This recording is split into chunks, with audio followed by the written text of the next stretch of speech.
I love how we have that one panel of Orochi dead on the floor there, and like while there's a little bit of commentary, for the most part nobody gives a flying fuck about that pile of trash Orochi on the floor. This chapter of One Piece 986. People, we've been waiting, it feels like forever now to see the charging in, the commencing of the battle against Kaido and getting into the climax of Wano. And man, was this a chapter. Now, to be honest with you, there was a little bit of a back and forth, because in case you missed it, I made a video where one of the editors of One Piece, I want to say he's the latest editor of One Piece, came out and said that he read one of the upcoming chapters and he was brought to tears. Now, there was a back and forth between whether that was supposed to be 986 that he was brought to tears or 987. To be honest with you, I'm more so leaning towards that it's going to be 987. This isn't the chapter that made him cry, because while there was some very impactful moments, and in terms of tears of joy, you could argue that the ending of the chapter would have brought tears of joy. But unless homie was on some next level shit like crying, ay Kanjuro, ay mi corazón no puede, ay de Maria, fam, there wasn't no reason to cry in terms of like, oh no, I can't believe this is so sad, fam. It wasn't that way, again, unless he's really like on that Kanjuro bandwagon, like, yeah, that'd be like right now somebody that's all about the streets and about the, you know, street code, no snitching, and then, you know, 6ix9ine takes an L and all of a sudden he's, you know, brought to tears in the middle of the street. No, why it had to be him? He done nothing wrong. But I guess we gotta wait and see till we get 987. But fam, this chapter was no sleeper. This chapter, we finally got to the point, the battle for Onigashima, the battle for Wano, the battle we've been waiting for. Without further ado, people, let's jump into that One Piece greatness.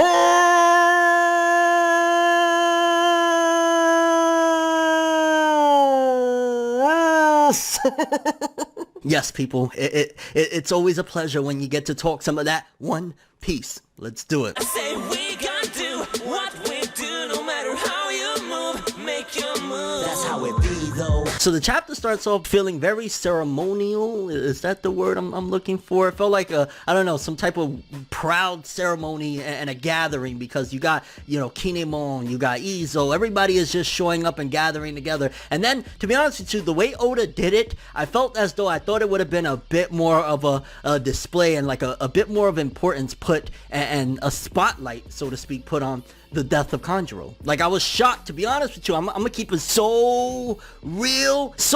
When I first read through the chapter, because I read through it a couple different times, when I first read through it, I was like, oh, okay, dope shit, you know, we got into it. And I don't know what the hell it was, but maybe I just skimmed too quick or whatever, and I just didn't pay much attention. I honestly missed in my first read around Kanjuro's death. And to be honest with you, again, yeah, definitely poor reading on my first attempt, but also I think that's a testament to that Oda didn't place as much importance on Kanjuro's death as possibly maybe it deserved, because while yeah, Kanjuro isn't the most important character in the world, his role in terms of what he did and being a traitor and being a part of, you know, the scabbards and everything that he did, I feel as though it deserved like a climax of the chapter type of deal. Like, you know, at the end of last week's chapter, I think it was Okiku was the one that seemingly slayed him and you know, stabbed him and killed him or whatever. And then we start off this chapter and he's like dead on the floor, which again, the vibe was interesting. It truly felt very fitting in terms of vibe and the way it felt and whatnot of what Wano has been representing. And it was like, yo, we took care of one of ours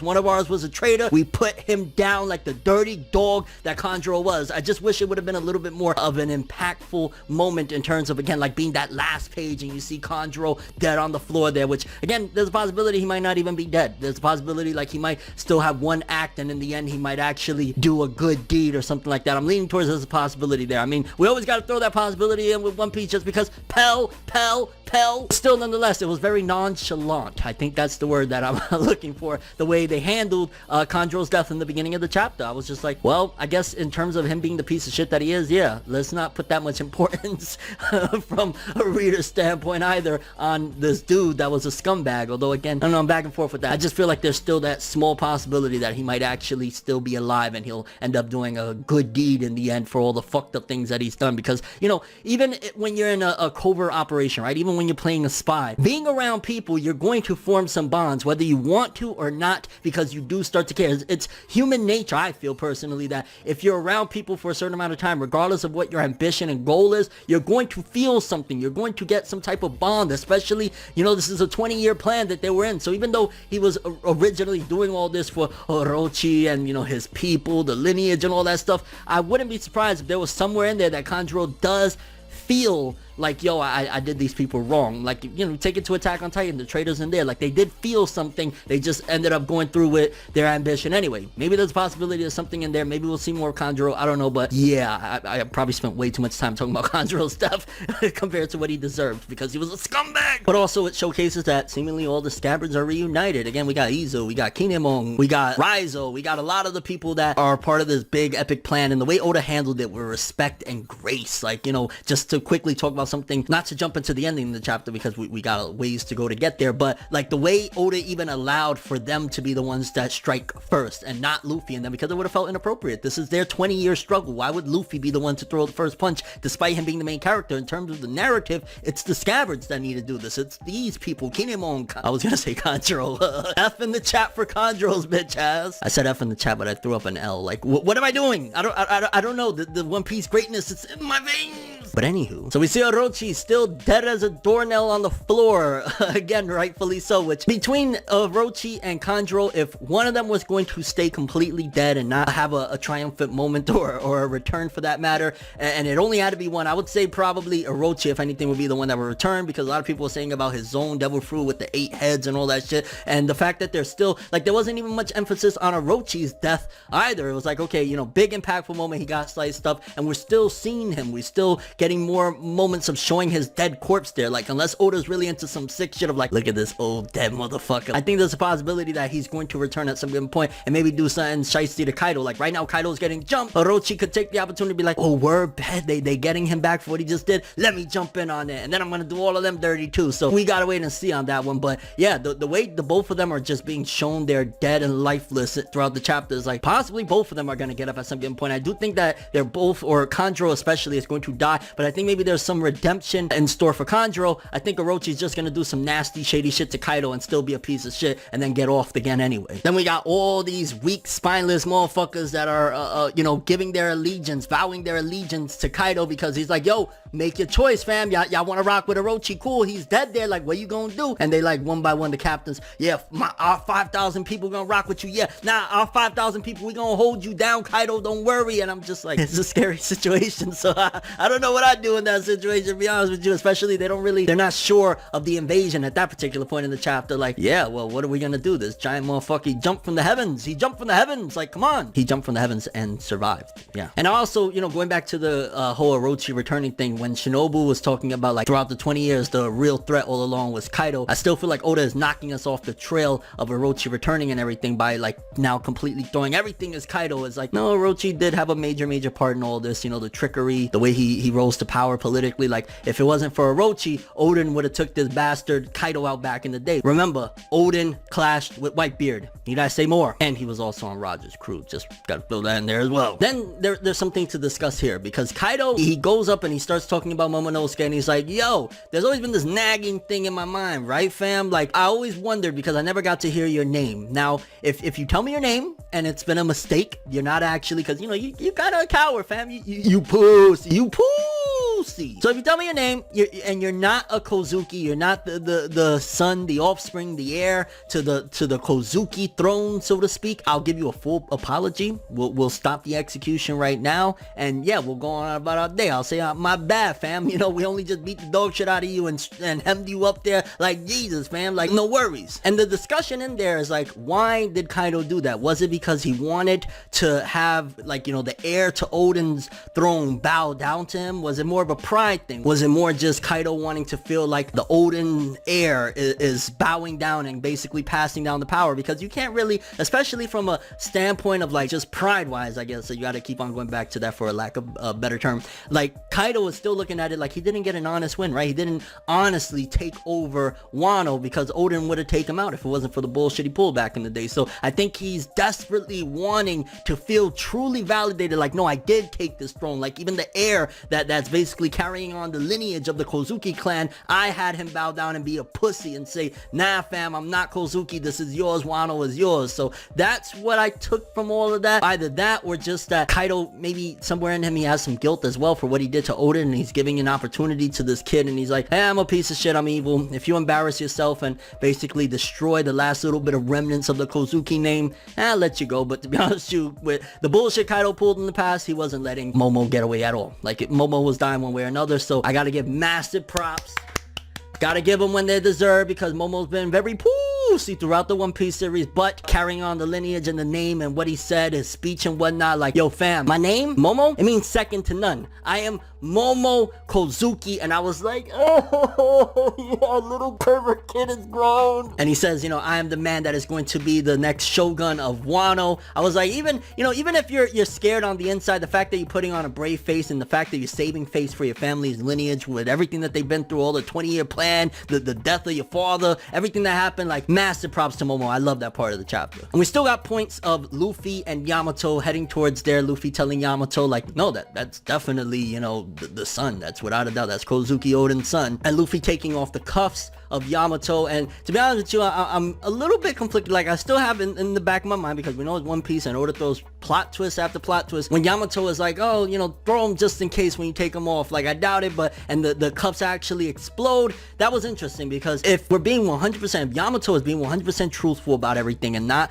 bullshitting and trying to get her father to love her, like her, or some shit like that, then you gotta say that this is going to be very impactful in Yamato's character. The fact that, no, Kaido truly was going to have her get blown the fuck up if she tried to leave with those cuffs on. So when she said, like, oh, he's not my father anymore, I don't consider him my father and shit like that, if that is truly the case and she truly feels that way and all of this is genuine and all of that jazz, then that's pushing more even forward towards Yamato, you know, saying, oh yeah, fuck my father, he ain't shit to me no more, I'm riding with Straw Hat, baby, let's go, next Straw Hat Yamato, I'm still running with it, let's go. Okay, so as I was editing this video, I had a thought, right? Because I'm still not all 100% on board, call me paranoid, whatever you want to call it, regarding Yamato being up front, on the up and up, regarding what she's really trying to do and who she is. You just never know. Again, I could be totally wrong or whatever, but there's a possibility. You got to think, if her father is Kaido, right, the same man that can survive all sorts of catastrophes, jumping from the heavens, then isn't it a possibility that even if those cuffs went off, that it really wouldn't do anything to her?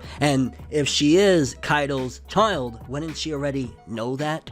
Just food for thought there. Like, she probably had those cuffs on, maybe put them on herself, and it's because, like, even if they went off, she would survive. That's Kaido's kid. And it felt like this was just pushing the story massively forward, but not in a way that felt like it was too fast-paced or anything like that, because you got Ulti and page 1, like, yo, we want to get revenge against Yamato. You got Frankie and Usopp and those people saying, like, yo, we got to get to the stage now, shit is going down. So it just kind of, like, in a very progressive, not bad, not too fast, not too slow pace, pushed a lot of characters towards this climax of the battle that we got going on right now. And then, like I said earlier in this video, Luffy and Yamato arrive at the stage, and Luffy says, but we're not the ones that is going to start and basically throw the first punch, so to speak. Like, and that's one of the best things I love, that Oda is having Luffy respect this battle and respect what this 20-year struggle has been by allowing them to say, yo, you're the ones that are gonna go first and we're not gonna, because again, it would feel like this isn't, like, Luffy is a part of the battle in terms of, yeah, he want to help out, he's doing the thing, he's also has his own goals of being Pirate King one day, so you got to take out Kaido and Big Mom, which we see Big Mom's fat ass, and they're like, I don't know how things is gonna roll with Big Mom and Kaido and shit like that, but every time I see her now, I'm like, part of me gets angry, like, you really gonna throw away all your ambition and whatnot and just be like, I'm gonna ride Kaido's balls all the way to the food? But the fact that, again, going back to it, that Luffy respected and allowed the scabbards to, again, throw the first punch in this final face-off against Kaido and shit like that, I think that was dope. The ending of the chapter where all the scabbards just, and I hope I'm pronouncing it right, I feel like I'm pronouncing it wrong, but either way, all of Oden's vessels, all of Oden's people jumping out and charging at Kaido, and then that one panel where you see Oden saying, and never come back to Wano again, and Kaido gets scared from it, and he's like, Oden, like, that shit, oh, just talking about it make the hairs on my arm stand up. And in terms of going back to what I very first started talking about in this video, video of the editor potentially crying. If there was a moment of him crying of tears of joy, it would have been that one, because even talking about it makes the hair on my arm stand up. Like, this was a long time in the making, from going back to Punk Hazard when we first met Kinemon. Like, the build up for this moment has been incredibly long, and it feels like it's finally paying off. And yeah, tears of joy in terms of them getting somewhat revenge, all of them stabbing, even though Kaido's like, yo fam, stab me all you like, it ain't gonna do shit, I jumped from the heavens, bitch. But I still love that moment, and it was really dope. And honestly, we're finally here, baby. The battle, the war begins against Kaido and all of his people in Onigashima, Wano, and like, the climax is real, people. Curious what you guys think. For starters, do you think that 986 was actually the chapter that the editor of One Piece was crying over, or is it going to be the next chapter? If it is this chapter that he shed some tears over, what was it about? Was it because of the ending? It was tears of joy, you know, this triumphant 20 years finally, or was it with Kanjuro's death? Like, and how did you feel about Kanjuro's death? Do you feel as though like it wasn't put enough emphasis, or spotlight wasn't put enough on that moment? Because again, it was just like in the beginning of the chapter, oh shit, the traitor's dead, he's on the floor. Also, do you still think that Orochi is gonna continue to be dead? Like him and Kanjuro, I don't know how to feel. Like, are they gonna stay dead? Or, and your thoughts of Luffy allowing again these people to accomplish their 20-year goal of, you know, starting and throwing the first punch. Again, of course, Luffy has his own priorities and shit like that, but very honorable, very respectful, and that One Piece greatness, baby. Loved it. Oh, and your overall thoughts of One Piece moving forward to 987 and beyond. If this wasn't the chapter that the editor cried to, I can only imagine what he'd cry to, what Oda's got in store for us with 987. Let's go, baby. But that's all I have for this one. Thanks for watching. I hope you enjoyed. If you liked anything I had to say or enjoyed the video, drop me a like. I'd greatly appreciate it. And if you want more from me, make sure to subscribe. Follow me on Twitter, Instagram. Hit that bell to get all notifications. And if you want to follow any of my other social media, links in the description below. I'm ForneverWorld, and as always, people, have an awesome day. And remember the golden rule. Anime and manga for life. Bye. Have an awesome day. Peace. And seriously though, like, yo, Orochi, they're dead on the floor, and it's just like, this piece of shit, who gives a fuck? Like, move on with the story. Damn. It's nights like this, and times like this, What's that? that I can give another hit. But I've got this inside a switch, a natural bliss. But that